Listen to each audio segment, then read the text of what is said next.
الإنسان وكرم وعلمه من البيان ما لم يعلم فسبحان الذي لا يحصى امتنانه باللسان ولا بالقلم ونشهد أن لا إله إلا الله وحده لا شريك له ونشهد أن سيدنا وسندنا وحبيبنا ومولانا محمدا عبده ورسوله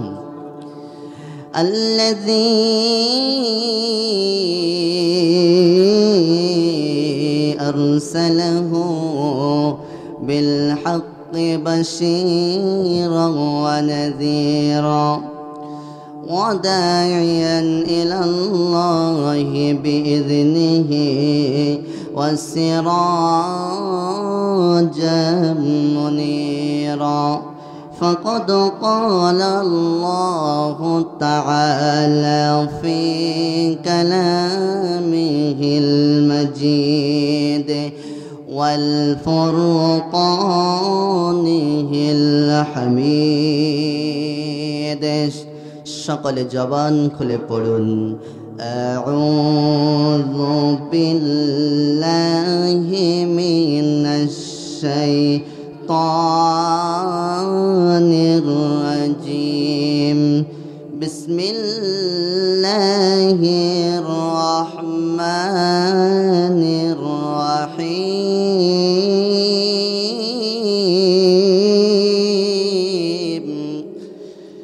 تبت يدا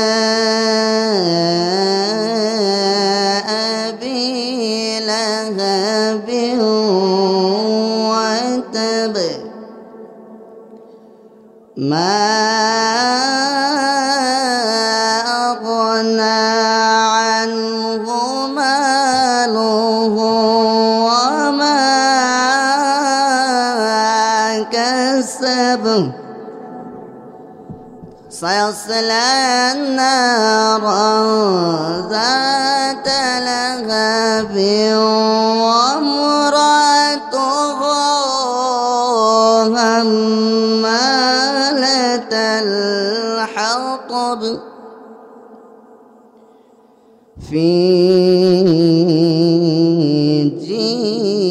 جيدها حبل من مسد الله أكبر بسم الله الرحمن الرحيم إن الله وملائكته يصلون على النبي يا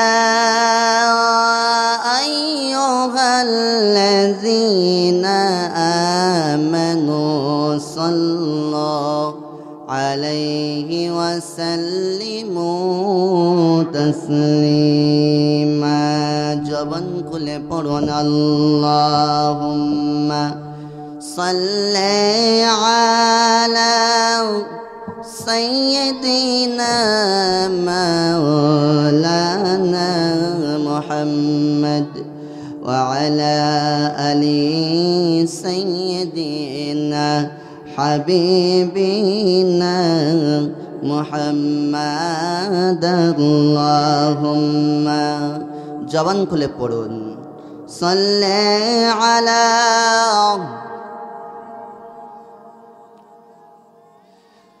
وعلى آل سيدنا حبيبنا সবাই পড়ুন বালাগাল উলা বিকামালিহি কাশাফাত তুজা বিজামালিহি হাসনাত জামিউ খিসালিহি সাল্লাল্লাহু আলাইহি দুঃখ যদি দাও গো প্রভু শক্তি দিও প্রভু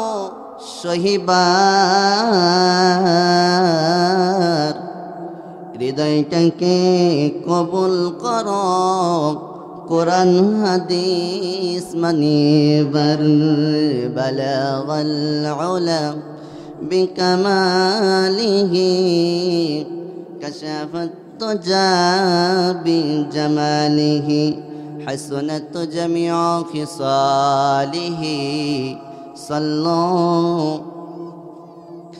হাজারো ব্যথা বেদনার পরে ফিরে আসনি তুমি আপন ঘরে দিনের আলো তুমি ছড়িয়ে দিতে চলে গেলে মদিনায় মক্কা ছেড়ে হে রাসূল তোমাকে ভুলি আমি কেমন করে হে রাসূল তোমাকে ভুলি আমি কেমন করে খেনা খেয়ে দিন প্রচারের কাজে নিজেকে দিয়ে সবেলিয়ে তাই ফের কাফেরেরা চিনল না সে আলো দুষ্ট ছেলেদের পিছু দিল লেলিয়ে পাথরের আঘাতে ক্ষত বেক্ষত হয়ে সারা শরীর থেকে রক্ত ঝরে হে রাসূল তোমাকে ভুলি আমি কেমন করে হীরার গুহায় তোমারই ধ্যান আসমান থেকে নামে আল কোরআন ঠিক না হীরার গুহায় তোমারই ধ্যান আসমান থেকে নামে আল কোরআন ভাঙল সবার ভুল তোমারে পরে আসলো কোরআনের ছায়া তলে খালিদ ওমর আলী আবু বকর ইসলামী ঝান্ডা নিল যে তুলে আল আমিন তুমি ছিলে যে সদা সকল মানুষের তরে হে রাসূল তোমাকে ভুলি আমি কেমন করে হাজারো ব্যথা বেদনার পরে ফিরে আসনি তুমি আপন ঘরে দিনের আলো তুমি ছড়িয়ে দিতে চলে গেলে মদিনায় মক্কা ছেড়ে হে রাসূল তোমাকে ভুলি আমি কেমন করে হে রাসূল তোমাকে ভুলি আমি কেমন করে আল্লাহু আকবার বলবে না আলহামদুলিল্লাহ ঐতিহ্যবাহী বড় কাশীপুর পূর্বপাড়া জামে মসজিদ কর্তৃক আয়োজিত 13তম তাফসিরুল কোরআন মাহফিলের সম্মানিত সভাপতি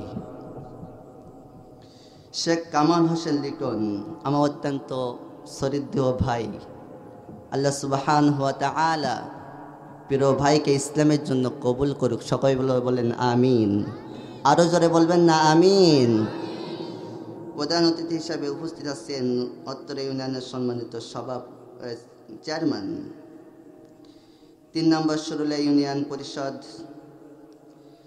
সম্মানিত চেয়ারম্যান শেখ আব্দুল হাই মাস্টার সহ বিষয় অতিথি হিসাবে আরও থাকবেন মোহাম্মদ আসিরউদ্দিন সহ সামনে উপবিষ্ট কোরআন প্রেমিক ইসলাম প্রেমিক প্রিয় কাশীপুরবাসী পদ্মার আড়ালে মা এবং বোনেরা আলোচনার শুরুতে সকলকে আমার অন্তর থেকে আবারও সালাম দিচ্ছি আসসালামু আলাইকুম ওয়া রাহমাতুল্লাহি ওয়া বারাকাতুহু প্রিয় কাশীপুরবাসী কেমন আছেন আপনারা আলহামদুলিল্লাহ শুকরিয়া জ্ঞাপন করছি রব্বুল আলামিনের দরবারে যে রব্বুল আলামিন আপনাকে আমাকে অত্যন্ত ভালোবেসে মায়া করে মোহাব্বত করে দুনিয়ার শ্রেষ্ঠ জায়গা শ্রেষ্ঠ রাত আজকে হিসাবে আল্লাহ তাআলার জন্য কবুল করে নেয়। শ্রেষ্ঠ একটা মজলিস, যেখানে কোরআনের মজলিস, কোরআনের কথা বলা হয়, সেখানটা আর দুনিয়ায় কোনো জায়গা থাকে না, সেটা জান্নাতের বাগান হয়ে যায়। বলেন না সুবহানাল্লাহ। এজন্য আমরা জান্নাতের বাগানে আসতে পারে খুশি না বেজার? যদি হন খুশি, মুখে নিয়ে হাসি, উঁচু করে কল্লা, দুই হাত টান টান করে, দিলটা উজাড় করে সকলে বলছে আলহামদুলিল্লাহ। দুরূদ পাঠ করছে মানবতার মুক্তির দেশের দুজাহানের কান্ডারি সাইদুল মুরসালিন খাতামুন নবীন আশরাফুল আম্বিয়া জনাবে মুহাম্মদুর রাসূলুল্লাহ। সকলে বলছে সাল্লাল্লাহু আলাইহি ওয়াসাল্লাম। সম্মানিত হাজিরিন, আবু সাইদ তার আম্মা মারা নেওয়ার কাছে 1000 টাকা দান করেছে, তোমরা সভাপতির কাছে দেন, একটু দোয়া করে দেন। আল্লাহ সুবহানাহু ওয়া তাআলা। আবু সাইদ ভাই পিতামাতা ইন্তেকাল করেছেন, মা দুনিয়ার থেকে বিদায় নিয়েছে, 1000 টাকা এই কোরআনের মজলিসের জন্য দান করেছে। আল্লাহ সুবহানাহু ওয়া তাআলা যেন এই 1000 টাকার বিনিময়ে মাকে জান্নাতে উস মাকাম দান করে দেয়। বলেন আমিন। সম্মানিত হাজিরিন, আপনারা সবাই কি শুনতে এসেছেন? বলেন কোরআন শুনতে এসেছেন। কি শুনতে এসেছেন? আচ্ছা, এখানে কেউ কি কোরআনের বিরোধিতা করবে এমন কেউ আছে? কোরআনের বিরুদ্ধে কথা বলবে তেমন কেউ আছে? কোরআনের বিরোধিতা সেই করে যার ভিতরে আবু জেহেলের রক্ত আছে, সেই তো কোরআনের বিরোধিতা করে, ঠিক কিনা?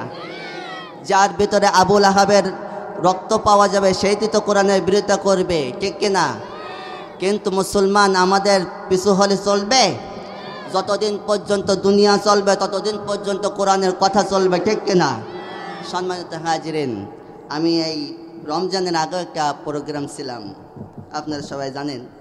তবে সেখানে কোরআনের কথা আমার বলতে দিচ্ছিল না, অত্যন্ত দুঃখ ভরা হৃদয় নিয়ে খুবই ব্যথা পাচ্ছিলাম। কিন্তু কাশীপুর গ্রামের যুবক ভাইয়েরা আমার আইডল, যুবক ভাইদের অনেক প্রচেষ্টায় তারা আমাকে অত্যন্ত ভালোবাসে, মহব্বত করে অন্তর থেকে। তাদের অনুরোধের কারণে 5টা মিনিট আমি কথা বলতে পারছিলাম। আলহামদুলিল্লাহ বলবে না?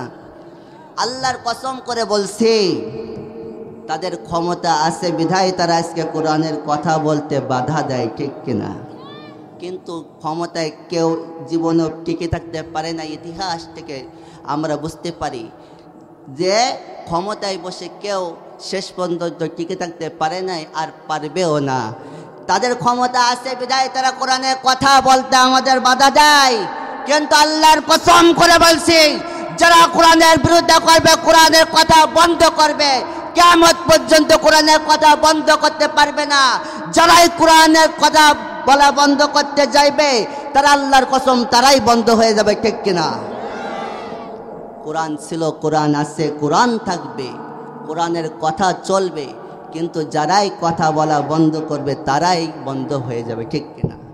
এমন দশা হবে যে লাস্টে পায়খানা খেয়ে তাদের মৃত্যুবরণ করা লাগবে, ঠিক কিনা? আমি আজকে অত্যন্ত একটা আলোচনা নিয়ে আপনাদের সামনে হাজির হয়েছি সূরাতুল লাহাব থেকে। সূরাতুল লাহাব থেকে। সম্মানিত হাজিরিন, যখনই কোরআনের কথা বলতে যাই তখন এক শ্রেণীর লোক তাদের গায়ে পড়ে যায়। কোরআনের হক কথাগুলো তারা বলতে পারে না। কোরআনের হক কথাগুলো তাদের বললে তাদের গায়ে জ্বালা পড়া উঠে যায়। তখন বলে হুজুর নাকি না রাজনীতি করতেছে, ঠিক কিনা? কিন্তু রাজনীতি তো হুজুর করে না, রাজনীতি শিখাইছে কে?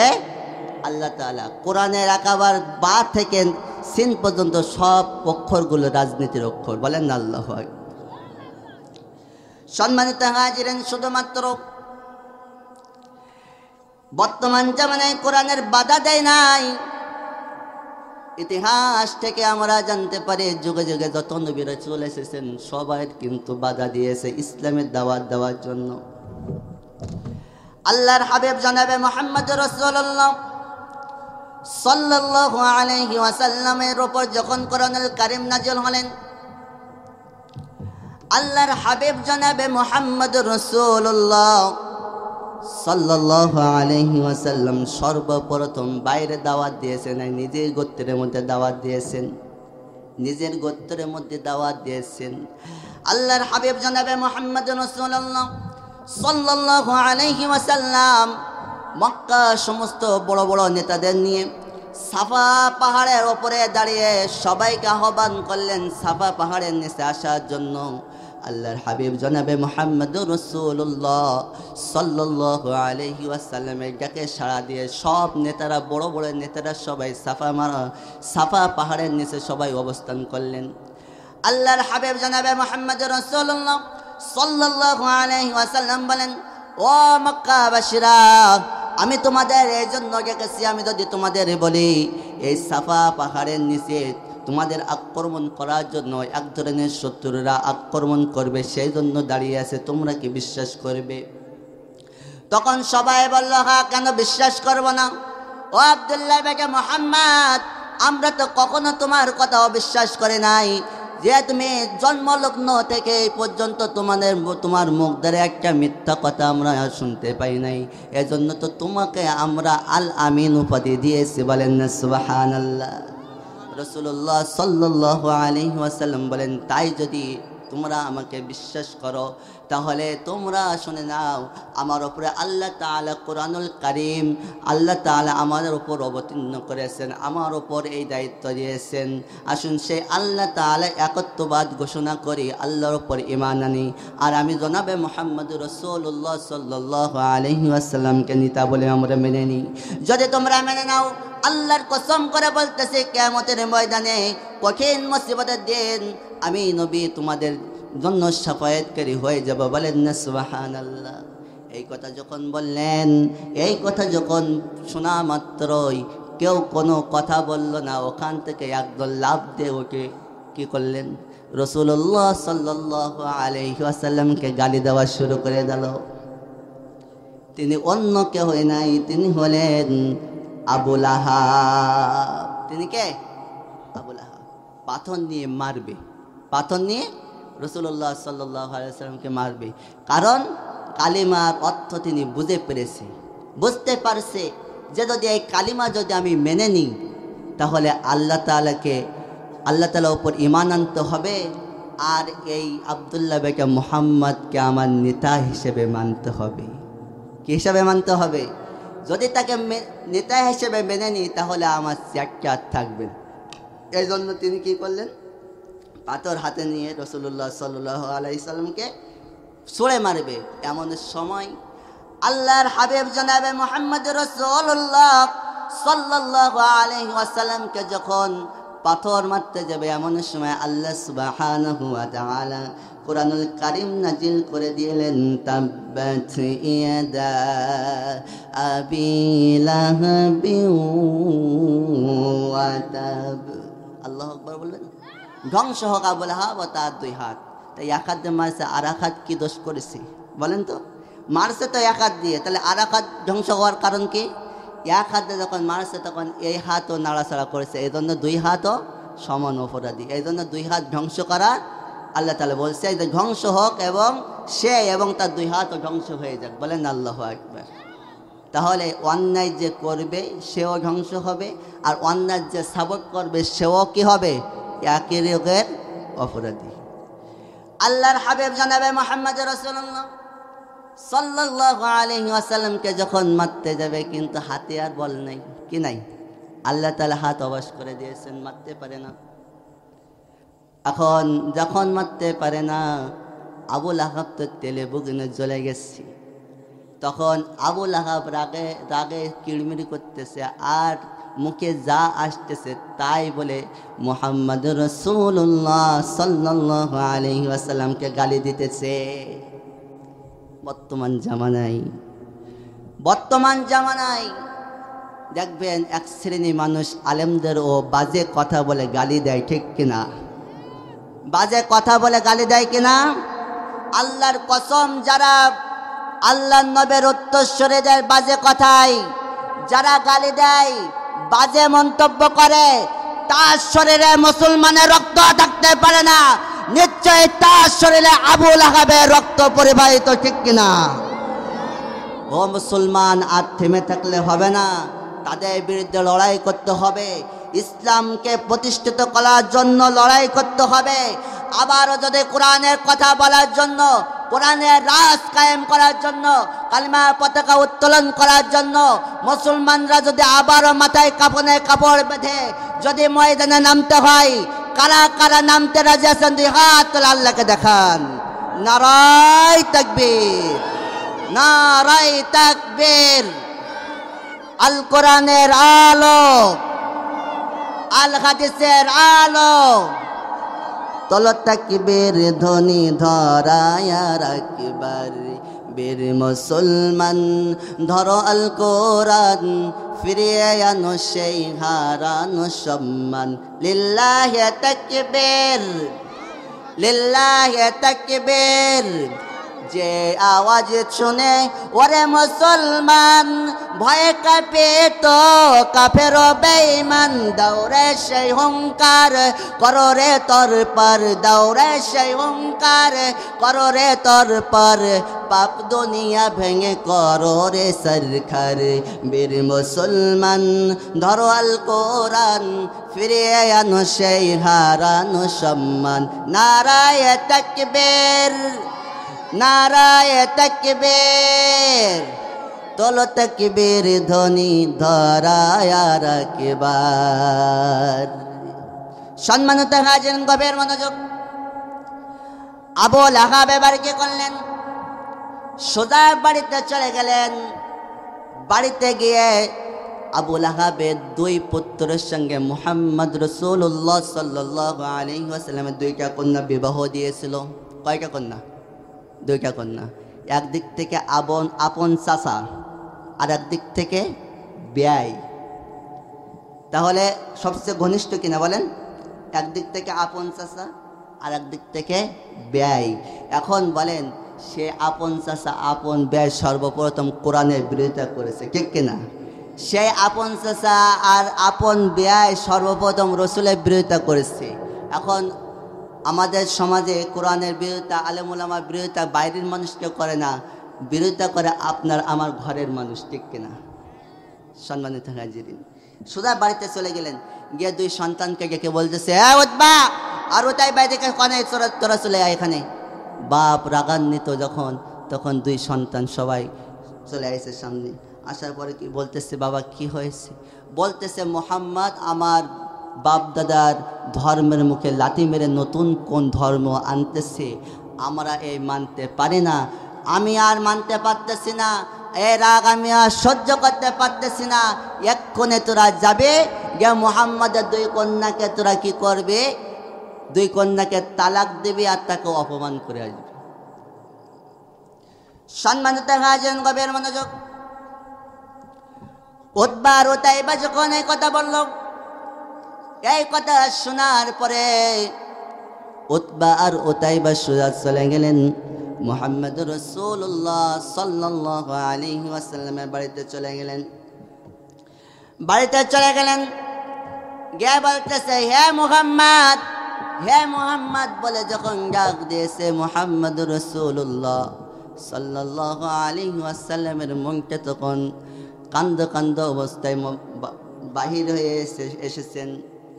কান্দ কান্দ অবস্থায় যখন ঘর থেকে বাহির হয়ে এসেছেন, মুহাম্মদ রাসূলুল্লাহ সাল্লাল্লাহু আলাইহি ওয়াসাল্লাম কে দেখা মাত্রই উতবা আর উতাইবা কি করলেন? বললেন, হে মুহাম্মদ, তুই আমার পিতা মাতার বাপ দাদার ধর্মের মুখে লাথি মেরে কোন ধর্ম নিয়ে এসেছি, আমরা আর মানতে পারতেছি না। এর প্রতিশোধ হিসেবে তো দুই কন্যাকে আমরা তালাক দিয়ে গেলাম। বলেন না নাউযুবিল্লাহ। শুধুমাত্র তালাক দেয় নাই, উতবা কি করলেন? মুহাম্মদ রাসূলুল্লাহ সাল্লাল্লাহু আলাইহি ওয়াসাল্লামের মুখে থুতু মেরে আসলেন। আল্লাহর হাবিব জনাবে মুহাম্মদ রাসূলুল্লাহ সাল্লাল্লাহু আলাইহি ওয়াসাল্লাম দুঃখে কাতর হয়ে পড়লেন, দরদর করে চোখ দিয়ে পানি ছেড়ে দিলেন। দিয়ে বলতেছে, ইয়া রাব্বুল আলামিন, আল্লাহ তাআলা এই উতবার উতাইবা শুধু আমাকে অপমান করে নাই, আমার দুই কন্যাকে তারা তালাক দিয়ে ক্ষান্ত হয় নাই, তারা আমাকে অপমান করে মুখে থুতু মারছে। আল্লাহ, এই উতবার উতাইবাকে তুমি হিংস্র কুত্তা দিয়ে তুমি তাদেরকে ধ্বংস করে দেবে।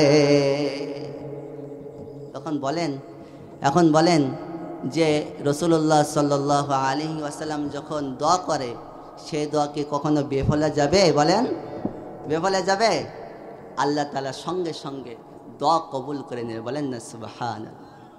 আল্লাহ সুবহানাহু ওয়া তাআলা বলেন, قل إن كنتم تحبون الله فاتبعوني يحببكم الله ويغفر لكم ذنوبكم والله غفور رحيم।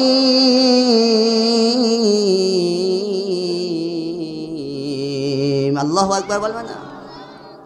আল্লাহ সুবহানাহু ওয়া তাআলা বলেন, হে মানব জাতি, যদি তোমরা আমাকে ভালোবাসতে চাও তাহলে আমার নবীকে আগে ভালোবাসো। যে ব্যক্তি আমার নবীকে ভালোবাসলো সেজন্য আমাকে ভালোবাসলো, আর যে ব্যক্তি আমার নবী বিরোধিতা করলো সেজন্য আমার বিরোধিতা করে। তাহলে উতবা আর উতাইবা রাসূলুল্লাহ সাল্লাল্লাহু আলাইহি ওয়াসাল্লামকে অপমান করে মানে আল্লাহ তাআলার বিরোধিতা করিতেছে, ঠিক কিনা? বর্তমান জামানায় যারা আলেম ওলামার বিরোধিতা করতেছে তারাও ওই দলের লোক, ঠিক কিনা? কারণ বলতেছে হুজুর, এই হুজুররা কিভাবে নবীদের কথাই এরা আসলো? আল্লাহ রসুল সাল্লাল্লাহু আলাইহি ওয়াসাল্লাম বলেন, ইন্নাল উলামা ওয়ারাসাতুল আম্বিয়া। বলেন না সুবহানাল্লাহ। আলেমরা হচ্ছে নবীদের উত্তরসূরি। বলেন না সুবহানাল্লাহ। তা নবীরা যদি, আলেমরা যদি নবীদের উত্তরসূরি হয়, তা আলেমদের বিরোধিতা করা মানে রসুলের বিরোধিতা করা, আর রসুলের বিরোধিতা করা মানে আল্লাহ তাআলার বিরোধিতা করা, ঠিক কিনা? যারা আলেম ওলামার বিরোধিতা করে তারা কখনো মুসলমান হতে পারে না। যারা আলেমদেরকে গালি দেয় তারা কখনো মুসলমান হতে পারে না। যারা আলেমদের গালি দেয়, আলেমদের বিরোধিতা করে, আলেমদেরকে চোর বাটপার বলে গালি দেয়, আলেমদেরকে ধর্ষণকারী হিসেবে গালি দেয়, নিশ্চয় এদের রক্ত যদি চেক করা হয় তাহলে আবু জেহেল, আবু লাহাবের রক্ত এদের শরীরে পাওয়া যাবে, ঠিক কিনা? ও মুসলমান, তাহলে যদি আবুল আহাবের উত্তরসূরি দেখতে চান তাহলে দেখবেন যারা আলেম ওলামা গালি দেয়, আলেম ওলামা বিরোধিতা করে, মনে করতে হবে এরা টাটকা শয়তান, এরা আবুল আহাবের দলের লোক, ঠিক কিনা? আল্লাহ সুবহানাহু ওয়া তাআলা এই জন্য বলেন, মা আগনা আনহু মালুহু ওয়া মা কাসাব। আবুল আহাবের যত ধন সম্পদ উপার্জন করবে না কেন তার কোনো কাজে আসবে না। কোনো কাজে আসবে? কোনো কাজে আসবে না। উতবা উতাইবা যখন মুহাম্মদ রাসূলুল্লাহ সাল্লাল্লাহু আলাইহি ওয়াসাল্লামকে যখন গালি দিয়ে তাকে অপমান করে মুখে থুতু মেরে যখন চলে আসতেছেন মুহাম্মদুর রাসূলুল্লাহ সাল্লাল্লাহু আলাইহি ওয়াসাল্লাম আল্লাহ তাআলা দরবারে দোয়া করলেন, আল্লাহ তাআলা এই উতাইবাকে তুমি হিংস্র কুত্তা দিয়ে ধ্বংস করে দাও। আল্লাহ সুবহানাহু ওয়া তাআলা বলেন, আমার হাবিব এই দোয়া করতে দেরি, কিন্তু দোয়া কবুল করতে আমার দেরি হলো না। বলেন না সুবহানাল্লাহ। এই দোয়া করে যখন বাড়িতে চলে আসলেন, যখন রাসূলুল্লাহ সাল্লাল্লাহু আলাইহি ওয়াসাল্লামকে অপমান করে যখন বাড়িতে চলে আসলেন, আবুল আহাব বলতেছে, হে বেটা, কি অবস্থা? মুহাম্মাদের দুই মেয়েকে কি তালাক দিয়েছিস? অপমান করেছে। বলতেছে, বাপ, ও আমার কলিজার টুকরা পিতা, শুধু তাকে আমরা দুই মেয়েকে তালাক দিয়ে ক্ষান্ত হয় নাই, আমরা তাকে তার মুখে থুতু মেরে অপমান করে এসেছি। তখন মুহাম্মদ রাসূলুল্লাহ সাল্লাল্লাহু আলাইহি ওয়াসাল্লামের কথা মনে পড়ে গেল। কথা মনে করা মাত্রই উতাইবার মুখটা মলিন হয়ে গেল। তখন আবুল আহাব বলতেছে, কি ব্যাপার, তোমাদের মুখটা মলিন কেন?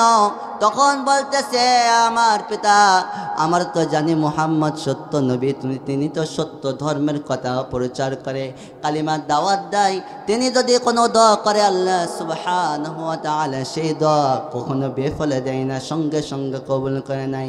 তখন আবুল আহাব বলতেছে, ব্যাপারটা কি তোমরা একটু আমাকে খুলে বলো।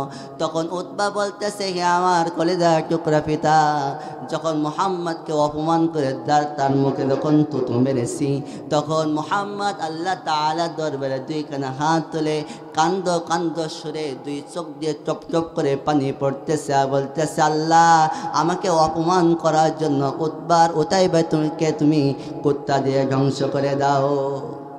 যখন এই কথা বলতেছে, আবুল আহাবের গা সবাই থরথর করে কাঁপা শুরু করে দিতেছে। কি ব্যাপার, কি হলো? তোদের তো আর আমি বাঁচাতে পারবো না, তাহলে কি ব্যাপার, তোদের আর মক্কা নগরীতে আর থাকতে হবে না, তোদের বাইরে দেশে পাঠিয়ে দেবো, তাহলে কুত্তা তোদের আর খুঁজে পাবে না। আল্লাহ যদি যাকে ধরে, তা যদি সাগরের তলে দেশে পর্যন্ত পলায়ন করে, সে কি বাঁচতে পারবে? বাঁচতে পার করে হাসতেছে, কি করতেছে, খেলখেল করে হাসতেছে। তা বলতেছে যে শালা বেয়াদব, যার 1 বছর জেল দিছিস সে কান্দা সুরে সে কথা বলতে পারতেছে না, আর তোর 5 বছর জেল দিছি, তা তুই হাসতেছি কেন? বলতেছে রাজামশাই, হাসতেছে কোনো কারণ ছাড়া না, হাসতেছে কারণ আছে, কারণ আমার পেছনে যে আছে তার হাতে তো আছে কাঁঠাল। কি আছে? কাঁঠাল।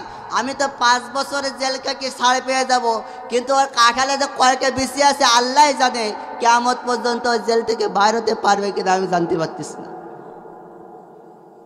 এই কথা আমি হাসির খোরাক দেই না আপনাদের, আমি এটা আমি আপনাদের বোঝাতে চেয়েছি। সময় সবসময় একরকম যায় না।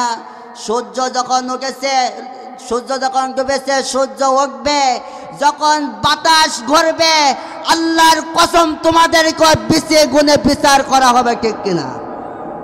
বিশে গুণে তোমাদেরকে বিচার করা হবে। সম্মানিত হাজিরিন, বলতেছিলাম উতবার উতাইবার কথা। উতবার উতাইবা যখন গভীর রাত্রে উপরে ঘুমিয়ে আসছে, আল্লাহ সুবহানাহু ওয়া তাআলার পক্ষ থেকে যখন হিংস্র কুত্তা যখন জমিনের নিচে নেমে এসেছেন, কুত্তা এসে সব জমিনে খুঁজে দেখলেন, কোনো জায়গায় উতবার উতাইবাকে দেখতে পাচ্ছে না। উতবার উতাইবাকে দেখতে পাচ্ছে না। যখন দেখতে পাচ্ছে না, তখন সামনের দিকে উপরের দিকে তাকিয়ে দেখে 2জন লোক ঘুমিয়ে আছে। 2জন লোক ঘুমিয়ে আছে, এক লাফে উপরে উঠে দেখে উতবার উতাইবা 2জন ঘুমিয়ে আছে। যখন ঘুমিয়ে আছে, তখন হিংস্র কুত্তা তাদেরকে এমন জোরে আক্রমণ করে, ওপর থেকে নিচে নামিয়ে এমন জোরে আছাড় মেরেছে, শরীর থেকে সব কিছু লণ্ডভণ্ড হয়ে দুনিয়ার থেকে জাহান্নামে চলে গেছে। আল্লাহর কসম, যারা কোরআনের বিরুদ্ধে করবে, আলেম ওলামার বিরুদ্ধে করবে, আল্লাহ রাসূলের বিরুদ্ধে করবে, আল্লাহর কসম তাদের মৃত্যুর আগে এমন হিংস্র কুত্তা দিয়ে আল্লাহ তাআলা তাদের জানটা কবজ করবে। তিনটা জিনিস তাদেরকে মনে রাখতে হবে। যারা কোরআনের বিরুদ্ধে করবে, আলেম ওলামার বিরুদ্ধে করবে, রাসূলের বিরুদ্ধে করবে, আল্লাহর বিরুদ্ধে করবে, 3 ভাবে তাদের মৃত্যু হবে। কয়ভাবে? 3 ভাবে তাদের মৃত্যু হবে। আমি এই কথাটা বলে আমার আলোচনা সংক্ষিপ্ত করবো ইনশাআল্লাহ। 3 ভাবে তাদের মৃত্যু হবে। যেমনভাবে মৃত্যু হয়েছিল উতবার উতাইবা, হিংস্র কুত্তা দিয়ে আল্লাহ তাআলা তাদের জীবনটা নিয়ে নিয়েছিল। যারা কোরআনের বিরুদ্ধে করবে, আলেম ওলামার বিরুদ্ধে করবে, রাসূলের বিরুদ্ধে করবে, আল্লাহর কসম তাদেরকেও কুত্তা দিয়ে, হিংস্র কুত্তা দিয়ে, হিংস্র প্রাণী দিয়ে আল্লাহ তাআলা তাদেরকে দুনিয়া থেকে বিদায় করবে। 2 নাম্বার, তাদের মৃত্যু হবে পায়খানা খাওয়ায়া। কি খাওয়ায়া? পায়খানা খাওয়ায়া। যেমন করে পায়খানা খাওয়ায় মৃত্যুবরণ হয়েছিল আবুল আহাব। আবুল আহাব মৃত্যুবরণ করেছিল যে আলেম ওলামার বিরুদ্ধে করবে, কোরআনের বিরুদ্ধে করবে, রাসূলের বিরুদ্ধে করবে। আল্লাহ তাআলা বলেন তাদেরকে আমি প্যারালাইসিস দিয়ে পায়খানা খাওয়ায় দুনিয়ার থেকে বিদায় করব। আবুল আহাব যেমন রাসূলের বিরুদ্ধে করেছিল, কোরআনের বিরুদ্ধে করেছিল, বর্তমান জামানায় যারা কোরআনের বিরুদ্ধে করবে, রাসূলের বিরুদ্ধে করবে, আলেম ওলামার বিরুদ্ধে করবে, ওয়াল্লাহি আল্লাহর কসম মৃত্যুবরণ করার আগে প্যারালাইসিস হয়ে গু খাওয়ায়া তাদেরকে দুনিয়ার থেকে বিদায় করবে আল্লাহ তাআলা। 3 নাম্বার, মৃত্যুবরণ করবে তাদের গলায় ফাঁসি দিয়ে। যেমন করে গলায় ফাঁস লাগায়া মৃত্যুবরণ করেছিল আবুল আহাবের স্ত্রী, ঠিক কিনা? আবুল আহাবের স্ত্রী যেমন করে যে তিনি গলায় ফাঁস লাগিয়ে মৃত্যুবরণ করেছিল, বর্তমান জামানায় যারা নবীদের উত্তরসূরি তাদের বিরোধিতা করবে, কোরআনের বিরোধিতা করবে, আল্লাহি আল্লাহর কসম তারা মৃত্যুবরণ করার আগে তারা গলায় ফাঁস লাগায় দুনিয়ার থেকে বিদায় করবে আল্লাহ তাআলা। আল্লাহ সুবহানাহু ওয়া তাআলা, আমি আর সামনে বাড়াতে চাচ্ছি না, আমার অত্যন্ত প্রিয় দেলোয়ার ভাই তিনি স্টেজে এসে গেছেন, আমি আর সামনে আগাতে চাই না। আল্লাহ সুবহানাহু ওয়া তাআলা যদি তৌফিক দেয়, ইনশাআল্লাহ আবারও আপনাদের সঙ্গে দেখা হবে। আজ যে কথাগুলো বললাম, আল্লাহ সুবহানাহু ওয়া তাআলা যেন সকলকে এই কথার উপর আমল করা তৌফিক দান করুন। সকল বলছে আল্লাহুম্মা আমিন।